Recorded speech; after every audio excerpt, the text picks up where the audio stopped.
Welcome back, everyone. We'll be calling this one the final test video for chapter 1 of the Hirakith Chronicles. In case anyone felt like they missed out not seeing the model be completed in the last video, this is the rest of the footage. Will be a completed Space Marine at the end of this video, and yeah, it turned out pretty good. If anyone's ever made one of the pressed together models before, they'll no, it's much the same. It's the same as what was in the previous magazine that was out, the with the Age of Sigmar stuff in it. But yeah, not super difficult. A lot of what you see in that video is me scratching off the little bits of extra plastic that's left over after clipping off the parts out of the sprue. That was an interesting process, filming that. I had a little tripod with my phone sitting between myself and the model, so it was always a struggle as to whether to look directly at the model or look at it on the screen on the phone. But yeah, still got it built. Maybe made it take a little bit longer than it normally would take to build that. So it's about a 28-minute video, and that's why it's split into 2 parts. But guarantee that at the end of this video you will see the finished Space Marine model. As well as that, in this video I'm testing out some self narration, so I read out the chapter myself, and yeah, good job AI. Think they don't need to stop for a drink in the middle of it, but next time definitely, I don't know, some ginger tea or something in the middle might be the go. Anyway, sit back, watch some model come together, and then hear my attempt at trying to out narrate AI.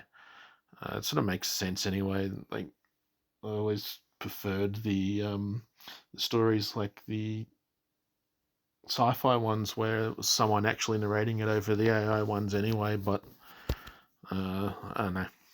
Maybe I'll do a mix of the two. We'll see what people think. Let me know. Put a comment. Something. Enjoy. Oh, I almost forgot to mention, there's a exciting little bit in that construction right near the end where randomly, for some reason, the whole back just explodes off the model. I have no idea what happened there, but it was pretty funny when it happened. Yep, that's it. Bye.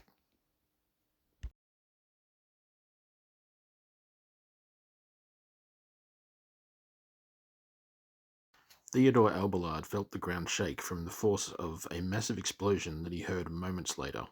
He called out to the soldier manning the lookout tower, who had narrowly avoided being knocked off, to see if he was okay. The lookout called back, "Aye, sir, I'm fine. The railing held me. Can't say the same for the fort, though." Having confirmed he was safe, the lookout began describing the scene he saw through his looking glass. The explosion they just felt was the left wall of the fort being almost completely obliterated, as a horde of nightmare creatures native to this place spilled through the opening and attempted to slay the occupants of the forward base. Theodore had been left in command at this observation post just 1 week after graduating from the King's Officers Academy, marched off through a portal to the front lines like most of his classmates. He didn't know where he was. The sky was a permanent blood red here, and the native creatures were as dangerous as they were hideous. Reflecting on a heated conversation he had had with one of his classmates on graduation day when the assignments were being handed out, he felt he owed someone an apology. If he came out of this deployment alive, and said to himself, "I'm sorry, Darrendale, you were right."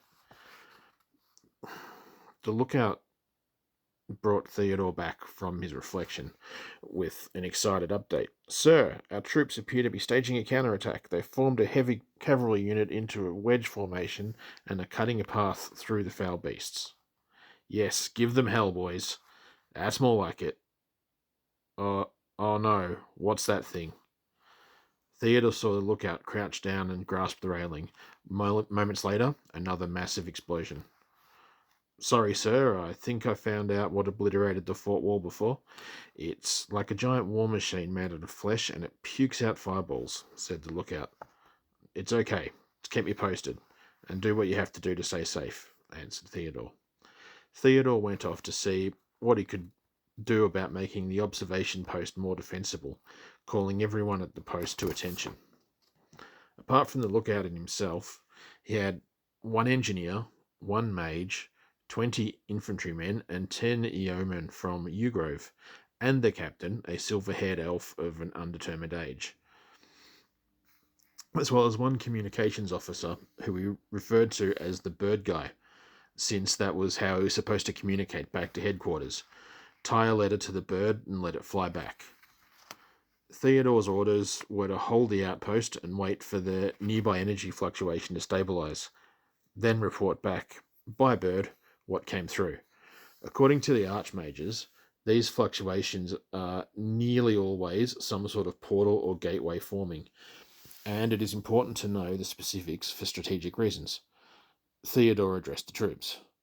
Thank you all. It has been a pleasure working with you this last week. Those explosions that you just felt were the forward base coming under a heavy attack. The left wall was breached, and it looks like all the cavalry have since been wiped out. We have nowhere near the defensive capabilities of that fort, but we need to hold out just long enough to finish our task of assessing the fluctuation. Any suggestions? The engineer spoke up first.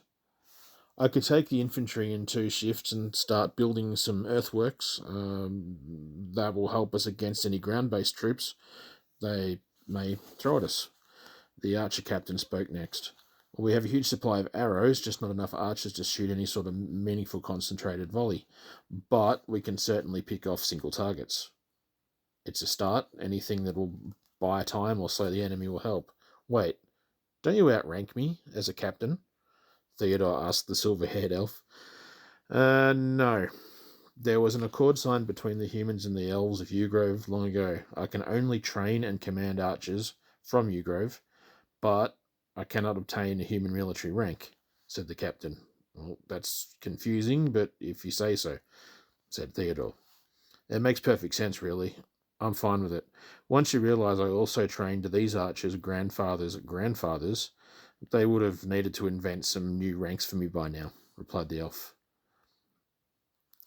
Sir, good news and bad news, shouted the lookout. Report, please, lookout, Theodore responded. Well, they drove off or killed all the attackers, but I'm not sure there is anything left of the fort. It's just a huge cloud of dust and smoke in that direction, said the lookout. Okay, just keep watching and let me know if anything changes, said Theodore. Sir, we have incoming and unknown if it's friend or foe, said the lookout. Theodore motioned to the assembled troops.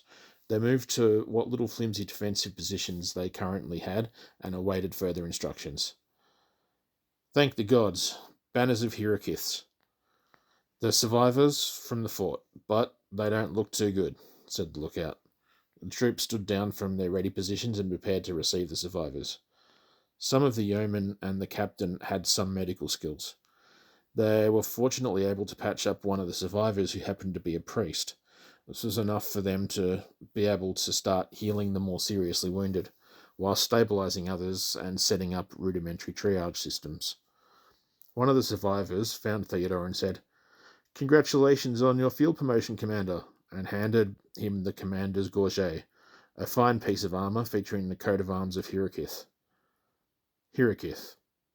Kingdom, city, mountain range, and the highest peak of said range, Mount Hierarchith. Hierarchith is a sprawling kingdom. The population is primarily human, but not entirely.